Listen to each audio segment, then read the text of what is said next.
And clearly one of those you just mentioned is the iPlayer. How much does that cost to develop, bearing in mind that not all the costs may be in 1 year? I think I'd prefer that Zarin gave information on those costs. Sorry, I didn't. How much does it cost to develop the iPlayer? I don't have the figures to hand, but I believe there was somewhere in the region of 20 million all told over the last 2 or 3 years. But I don't have that exact 20 information. million. Could you send us the figure? Of course. Yes. And how long has it taken to develop in all? You'll understand, of course, that only a subset of that cost comes under the category of procurement. Yeah. In, for example, staff costs of BBC staff is not included in the category of procurement. So the iPlayer cost may actually be considerably more than that. At least some of it will be procurement. I think the figure quoted are in the total cost of the iPlayer, of which only a proportion will be procured. Will be additional. What was the cost of making the iPlayer generally, well, partially interoperable? Because that's an additional cost, wasn't it, incurred during this year?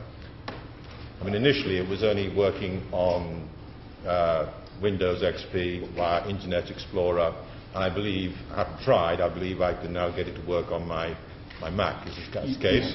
For some things, anyway. I can stream, I can't download. It should be working on your Mac if it isn't. I can pop round and have a look. Well, interestingly enough, I did try on the House of Commons Windows computer and it crashed, but that's possibly a separate issue, yeah.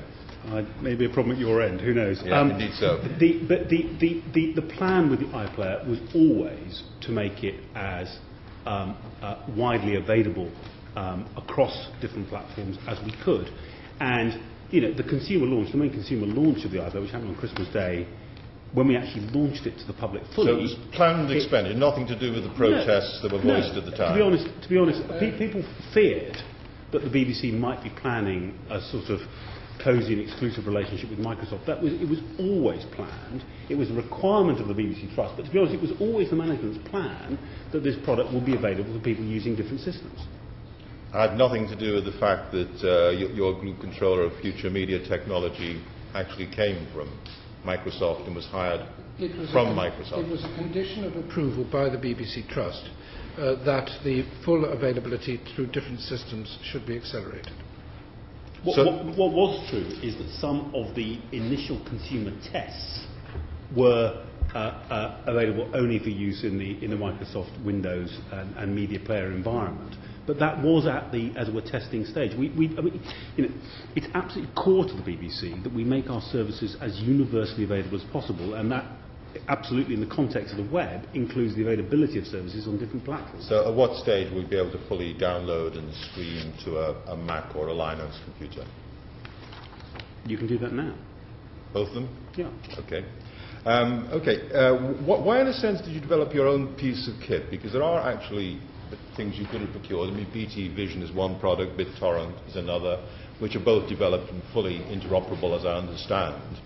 Why go to all the trouble of procuring your own system, which in a sense you could have bought off the peg? Well, but again, the iPlayer, the application of the iPlayer, the client application, and the way programming media files are both encoded and transported from server to client is not a bespoke BBC creation. It itself is and the standards elsewhere are actually better, aren't they? In some well, applications are better. It's an assembly of existing pieces of technology. Yeah. We've packaged some different pieces of technology, but it's not as if we've gone out and invented our own peer-to-peer or digital rights management systems. These have been packaged up.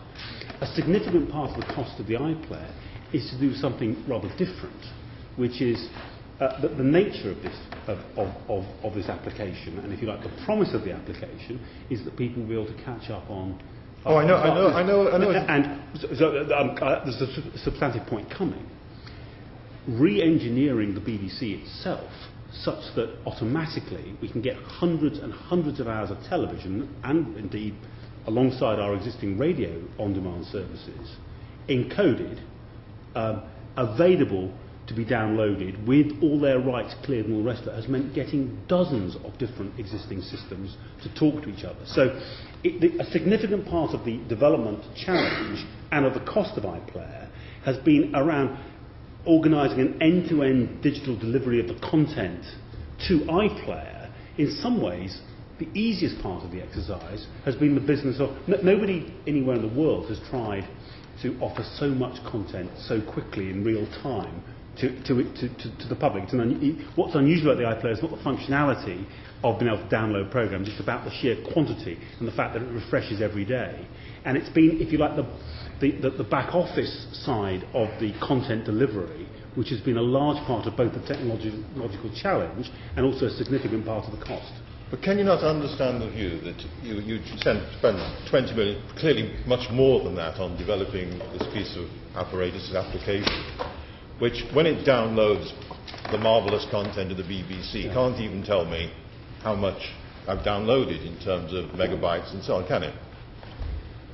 Well, we've decided to keep the user interface. I mean, BitTorrent can tell me how much I've downloaded. Well, the BBC can't tell me. Well, to be honest, what we've chosen to offer a user interface which is very simple, very clear, and which, if I may put it the other way, is not going to put off people because it offers vast amounts of complex information about megabitage and streaming rates and all the rest of it. If you go onto the iPlayer right now, in 2 or 3 clicks, you can be watching Sense and Sensibility. And what we're seeing, about 1 million people have already tried iPlayer.